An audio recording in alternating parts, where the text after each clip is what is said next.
Unten ist keine Übersetzung. Ja, ich werde Says it right now.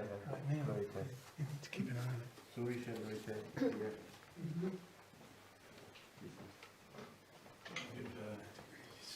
Playing with the switches. Okay, hopefully we're back again. We'll see how long that lasts. Hoffentlich sind wir wieder jetzt zurück. Schauen wir, wie lange das haltet. As I was saying about the IT system that met 80% of the needs, So wie ich schon sagte, dieses IT-System, was 80% von den Nöten begegnet hat, the problem was the other 20%. das Problem war mit den anderen 20%. Because when you did demography, those were the people most in need. Weil wenn man da nachgeschaut hat, das waren die Leute, die am meisten Nöte hatten. The people who didn't have access to the internet. Also die Leute, die keinen Zugang hatten zum Internet. Paul's saying, think of that end of the scale. Und Paulus sagt, dass man auch an diese Leute denken soll, die am Ende von dieser Skala sind. The other thing he says in verse 16, there's so much packed into one verse, do not be wise in your own conceits. Und das andere, was in Vers 16 noch beinhaltet ist, haltet euch nicht selbst für klug. You could say, don't think you know it all. Und man könnte sagen, denke nicht, dass du alles weißt. We don't want to say it out loud that we know it all, but we think we do. Wir wollen es nicht laut sagen, dass wir alles wissen, aber wir denken uns, dass wir das tun. One of the measures of a humble heart Eines von dem Maß eines demütigen Herzens is whether you're able to receive teaching from another. ist, ob du die Lehre von jemand anderen auch annimmst oder empfangen kannst. You know, how often have you maybe purchased something Wie oft hast du schon etwas gekauft and never bothered to look at the instructions? und du hast dich nicht die Mühe gemacht, dass du die Anleitung anschaust. I'm great for that. Ich bin gut darin. I put the instructions in a drawer when I'm unpacking the thing, and I have all the bits laid out on the floor. Also ich gebe diese Bedienungsanleitung in eine Schublade und ich packe alles aus, habe alles am Boden herumliegen.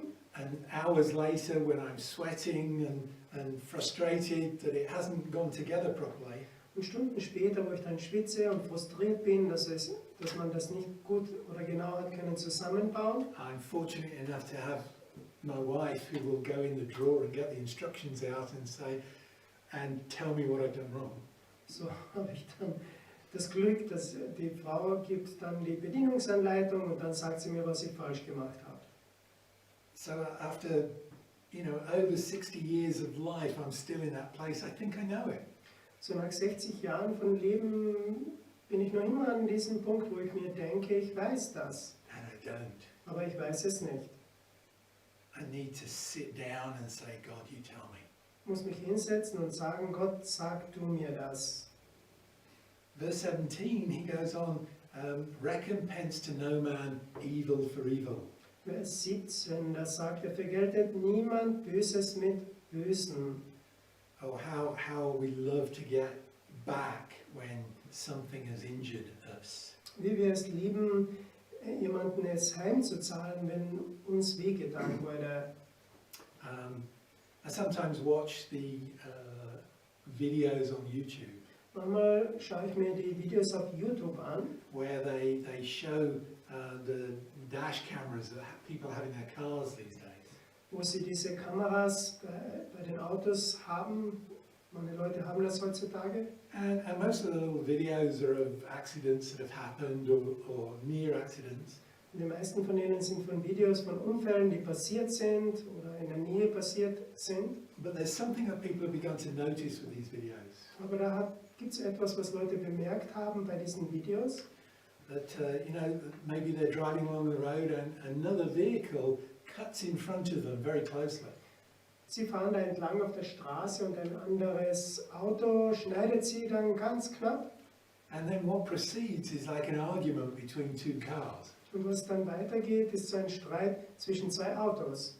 And from the point of view of the one with the camera, Und von der Sicht her, von dem mit der Kamera, the other vehicle has cut into my lane, he's cut into my space. das andere Auto ist so in meine Fahrspur hineingekommen, in meinen Raum, But the outcome of it all is an accident. aber was dann dabei herauskommt, ist ein Unfall. And because you're watching this in a video, you're not emotionally engaged. Und weil du das nur im Video dir anschaust, bist du nicht emotional da beinhaltet. And it's easy to say, well, if you just slowed up a little bit and let him in, there wouldn't have been an accident. Und es ist einfach zu sagen, wenn man sagt, wenn du ein bisschen gebremst hättest und den da hineingelassen hättest, wäre kein Unfall passiert. And there are so many other incidents in our Und lives da gibt es so viele andere Sachen oder Fälle in unserem Leben, where we are injured by another or another's actions. wo wir verletzt werden von jemand anderen oder von der Handlung jemand anderen. And our first response is to do something back. Und unsere erste Reaktion ist, etwas dann zurückzuzahlen oder heimzuzahlen. Paul's actually going to expand on that in the next few verses. Paulus wird das noch weiterhin ausdehnen in den nächsten paar Versen. But we're still in verse 17. He says, provide things honest in the sight of all men. Und dann, wir sind noch immer in Vers 17, seid auf das bedacht, was in den Augen aller Menschen gut ist. And it's a bit of a complex set of words in the Das original. ist ein bisschen kompliziert, wie das Original geschrieben wurde. But basically it means try to do what is honourable. Aber eigentlich, was er versucht zu sagen, ist, versucht das zu tun, was ehrhaft oder ehrenvoll ist. And especially in response of evil done to you. Und ganz besonders in Reaktion, wenn jemand euch etwas Böses angetan hat. Do the right thing. Tut das Richtige. And the right thing is not to hit back. Und das Richtige ist, dass man nicht zurückschlägt. And of course, what did Jesus encourage us? Und natürlich, wozu hat Jesus uns ermutigt? Oh, easy. Oh, einfach. You know, if anybody slaps you on the right cheek, Wenn jemand euch auf die rechte Wange schlägt, I've got to give him the other one as well. dann soll ich ihm die andere auch noch hinhalten. But I want to hit him. Aber ich möchte ihn schlagen. But that's not the life of the Spirit. Aber das ist nicht das Leben des Geistes. We need our minds to be changed. Unsere Gesinnung muss verändert werden. If possible, says Paul in verse 18, as far as it depends on you, then live at peace with everyone. Ist es möglich, in Vers 18 sind wir jetzt, so viel an euch liegt, so haltet mit allen Menschen Frieden. Thank goodness he says as much as is possible or as much lies within our realm. Und dank sei Gott, dass er sagt, ist es möglich, so viel an euch liegt, also soweit es uns betrifft. Don't stir your neighbour up. Erzürne nicht deinen Nachbarn. A friend of ours uses the expression, don't poke the bear. Ein Freund von uns verwendet diesen Ausdruck, schubse nicht den Bär oder du sollst ihn nicht so stechen. Yeah, when the bears come down off the mountains in the midst of winter looking for food, Wenn die Bären vom Berg herunterkommen mitten im Winter und sie suchen nach Essen and they come into your doorway, und die kommen so zu deiner Tür, be careful. seid vorsichtig, Don't poke them. du sollst sie nicht stechen, You'll make them angry. du machst sie zornig. So as much as is possible, then seek to live peaceably. So viel an euch liegt oder ist es möglich, so versucht mit allen Menschen Frieden zu halten. And it's not the only place in the New Testament where we're exhorted to do this. Es ist nicht der einzige Stelle im Neuen Testament, wo wir dazu ermutigt oder ermahnt werden. And when we read those things, immediately we're thinking of, oh, well, there's an excuse in my life. Wenn wir diese Dinge lesen, dann denken wir uns sofort, oh, da gibt es eine Entschuldigung in meinem Leben. If you met my neighbour, you'd know it's impossible to live peaceably with him. Wenn du meinen Nachbarn treffen würdest, dann würdest du wissen, das ist unmöglich, mit ihnen im Frieden zu leben. Paul says, as much as lies with you. Aber Paulus sagt, so viel an euch liegt. And then he concludes this in verse 19 and 20. Und dann schließt er das ab in Vers 19 und Vers 20. Dearly beloved. Geliebte, This is saying, it's you I'm talking to. Und er sagt hier, ihr seid es, zu denen ich hier rede. He's not addressing the church down the road. Er spricht nicht zur Gemeinde, so in der anderen Straße. He's not addressing the people outside the church. Er spricht auch nicht zu den Leuten außerhalb von der Kirche. He's addressing those people he looks upon as beloved brothers. Sondern er spricht zu denen, die er ansieht als die geliebten Brüder. He's not even written it to, Calvary Chapel Spital. Er hat es auch nicht nur zu Calvary Chapel von Spital geschrieben, He's written it to you sondern zu dir and to me. und zu mir. He says, avenge not yourself. Er sagt hier, rächt euch nicht selbst. Don't try and put things right Versucht nicht selbst die Dinge in Ordnung zu bringen, to satisfy your anger or your sense of betrayal. dass dann euer Zorn zufriedengestellt wird oder dass ihr dann damit euch rächt, But rather give place to wrath. sondern gebt Raum dem Zorn. And he uses the definite article with wrath, meaning that this is the wrath of God. Und er verwendet den definitiven Artikel und das heißt, dass man Raum dem Zorn Gottes geben soll. In other words, whatever has taken place, however much you've been aggrieved by the situation, In anderen Worten, was immer auch passiert ist, wie ihr auch verletzt worden, betrübt worden seid in dieser Situation, let the judge of all men möge der Richter von allen Menschen put it right. das in Ordnung bringen. Let God have his day of justice. Und möge Gott seinen Tag der Rache haben. Leave it with him. Und lass es bei ihm. And we would have learned that in the very first few books of the Bible. Und man lernt das auch schon in den ersten paar Büchern der Bibel. God says, vengeance is mine. Gott sagt, die Rache ist mein. There's a situation that Moses has to deal with in the wilderness. Es gibt eine Situation, womit der Moses zu tun hatte in der Wüste. They begin to complain about Moses. Und sie begannen sich zu beklagen über den Mose. Who made him the leader over Israel? Wer hat den Mose den Leiter gemacht über Israel? Why should he be in charge of the tabernacle? Warum sollte er die Stiftshütte überhaben oder warum sollte er das Ganze leiten? There are people better equipped than him, Es gibt Leute, die sind besser ausgerüstet wie er, people better fitted, die besser dafür passen werden. all of which may have been right. Und das hätte wahrscheinlich auch gestimmt. But as they come and challenge Moses in his position as intermediary between the people and God, Aber während sie kamen und den Mose herausgefordert haben zu einem Mittler zwischen Gott und dem Volk, what does Moses do? was tut der Mose? He says, we're going to let God decide.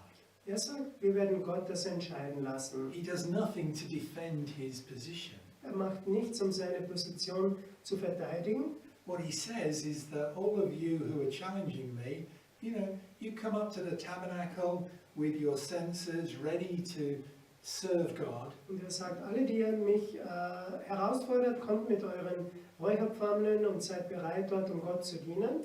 And I'll come with mine and with Aaron and we'll let God choose. Und ich komme mit meinen und auch mit Aarons und wir werden Gott das entscheiden lassen. And God chose. Und Gott hat auch sich entschieden. And the ground opened up and swallowed all the others. Und der Boden hat sich geöffnet und hat all die anderen verschluckt. It's not just a historical event that happened thousands of years ago. Es ist nicht nur so ein geschichtliches Ereignis, was tausenden von Jahren schon vorher passiert ist. It's an example for us to learn from. Das ist ein Beispiel, woraus wir was lernen können.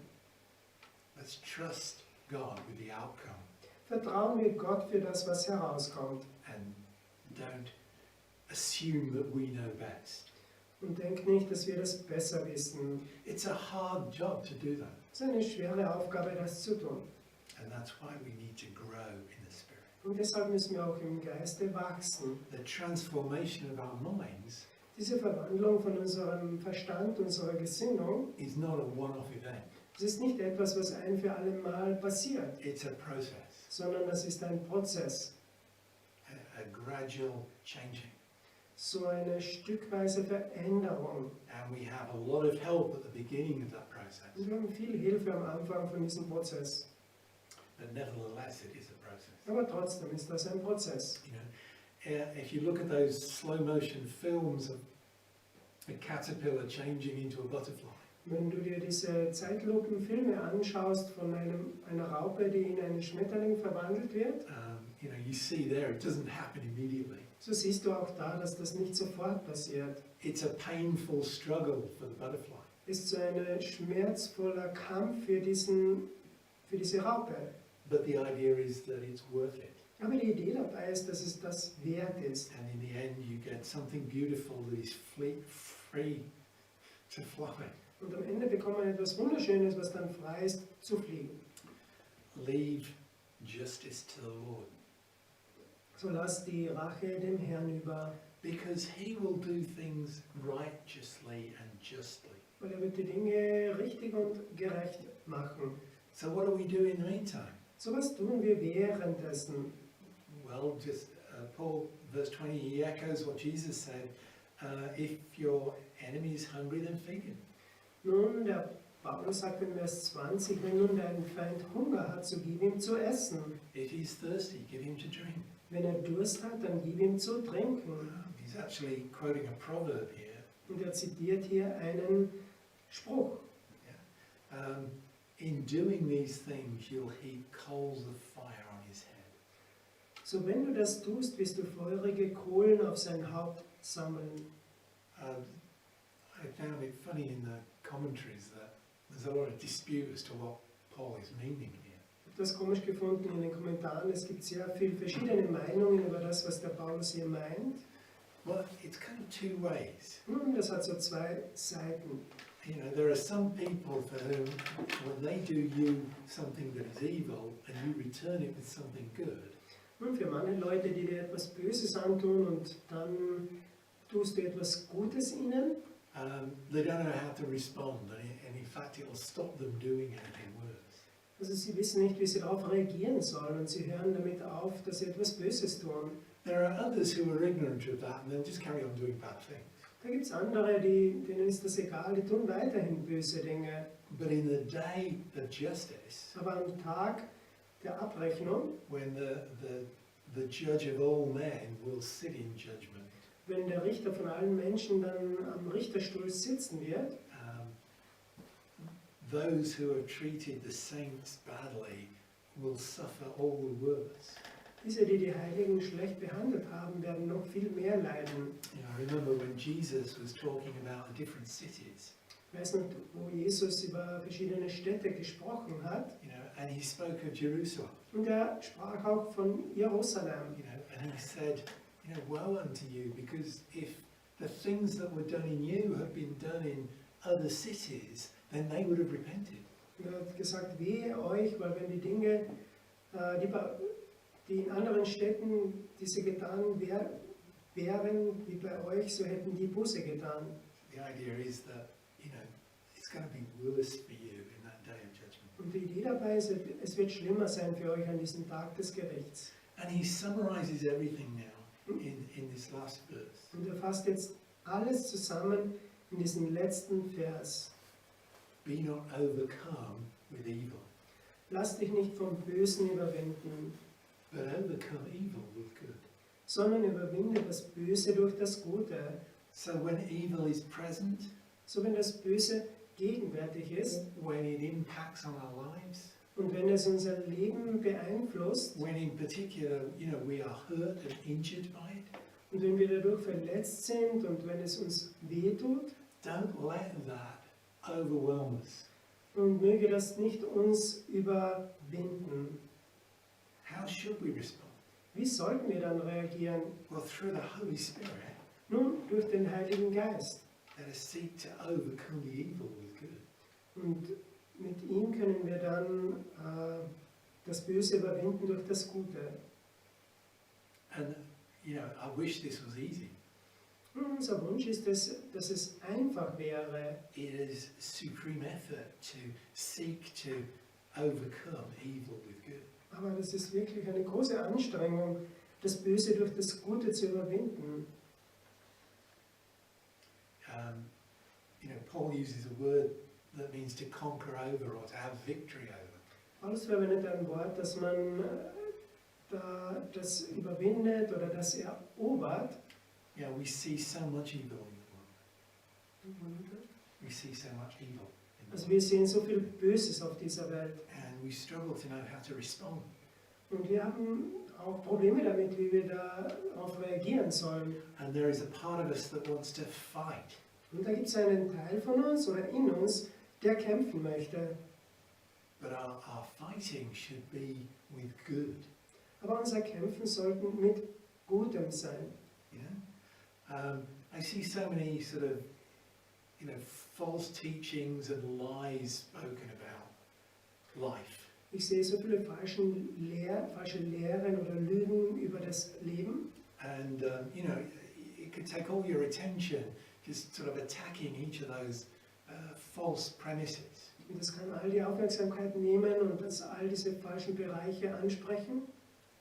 But when Paul says overcome evil with good, Aber wenn Paulus sagt, dass man das Böse durch das Gute überwinden soll, what is he saying? was sagt er? Should we address each of those false ideas? Sollten wir jede Idee, jede falsche Idee ansprechen? No. Nein, We should overwhelm them with good. wir sollten die überwinden mit Gutem.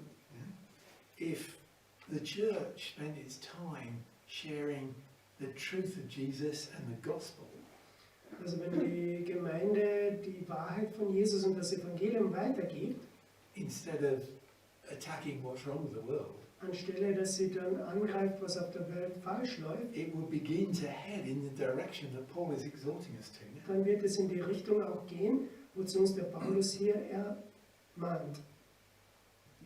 To overwhelm what is wrong with what is right. Also das Böse zu überwinden mit dem Guten. The world needs Jesus.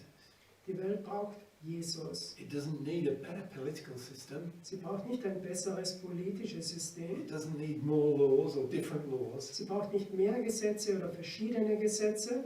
It's Jesus.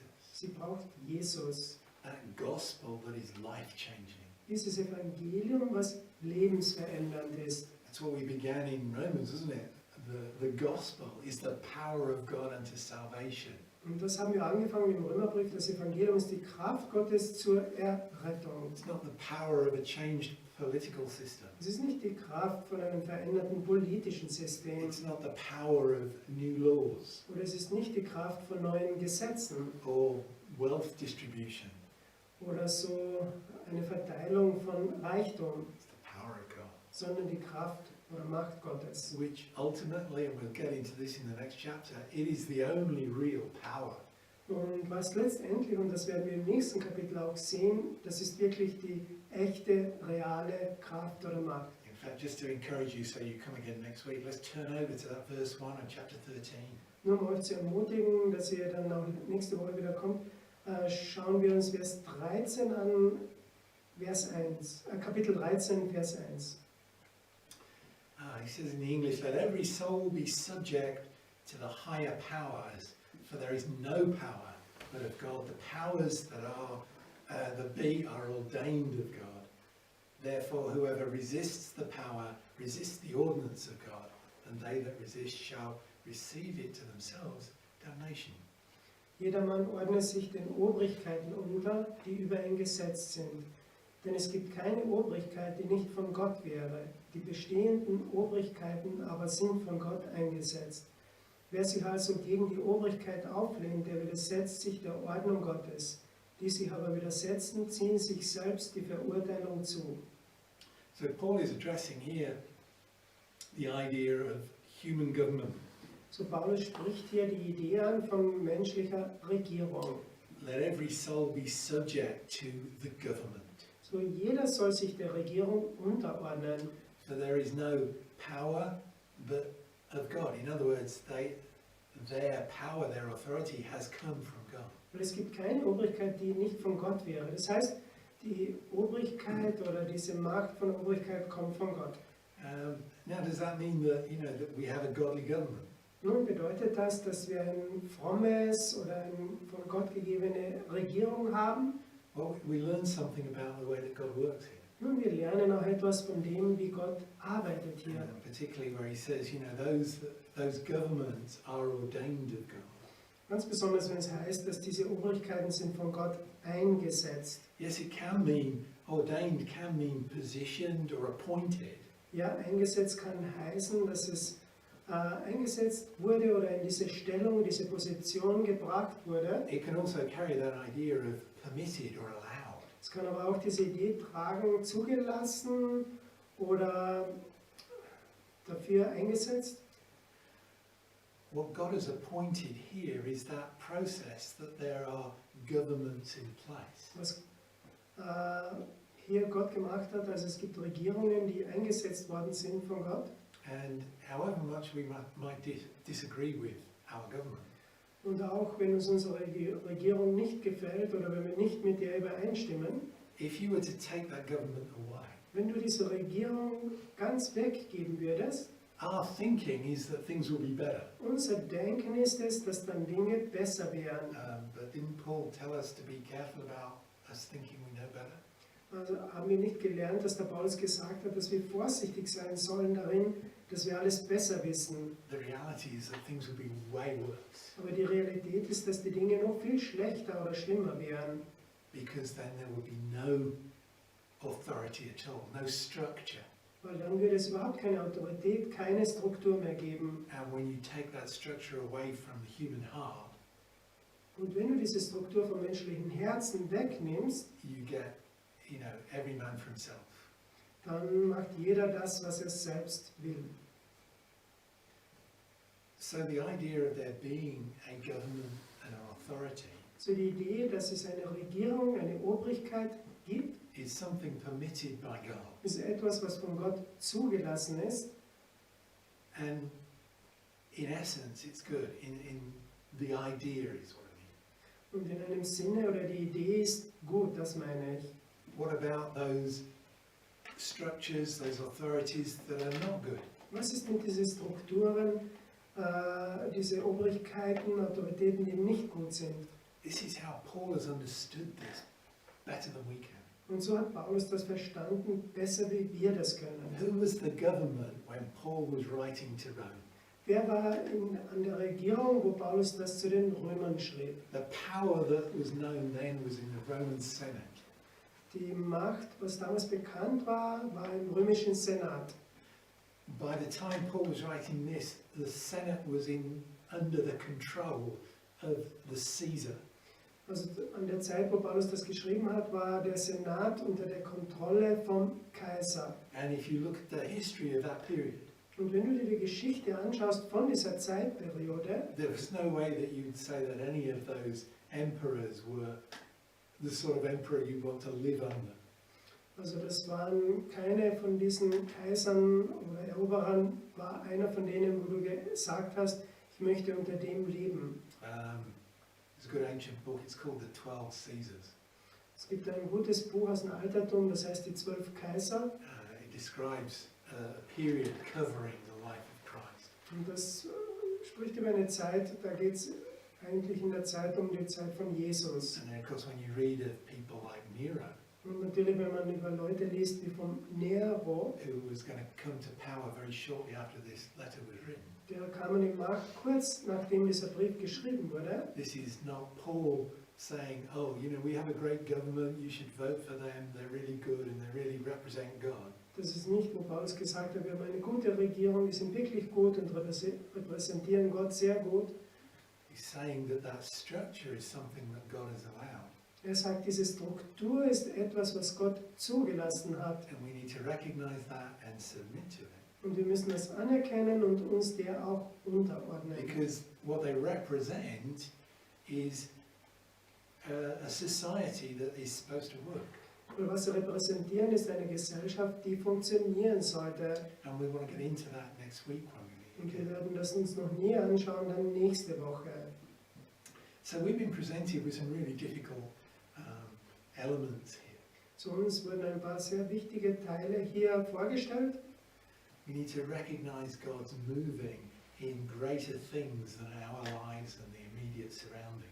Wir müssten das anerkennen, dass Gott sich bewegt in größeren Bereichen und nicht nur in unserer Umgebung. Even the writers of the Old Testament understood how God worked in nations. Auch die Schreiber vom Alten Testament haben gewusst, wie Gott in den Nationen arbeitet. He worked in governments. Er hat in der Regierung gearbeitet. He could turn the choices of kings like a river. Er konnte auch die Entscheidungen von Königen wie einen Fluss umkehren. We need to be subject to that situation as we follow him. Wir müssen untertan sein zu dieser Situation, während wir ihm nachfolgen. There will, I hope not, but there will probably come a time when the one clashes with the other. Da wird es sein, ich hoffe nicht so bald, aber es wird eine Zeit kommen, wo das eine sich mit dem anderen schlägt. And you know, the New Testament gives us some good examples of how to deal with it. Das Neue Testament gibt uns sehr gute Beispiele, wie man sich darum kümmert. You know, when Peter was preaching, Als Petrus gepredigt hat, and he said, you know, we want to honor you, but we have to be submitted to God. wo Petrus gesagt hat, wir wollen euch ehren, aber wir wollen Gott untertan sein. That then can form a foundation of our walk. Und das kann auch ein Fundament bilden für unseren Wandel. The problem is living with those immediately around us. Und das Problem ist, mit denen zusammenzuleben, die in unserer nahen Umgebung sind.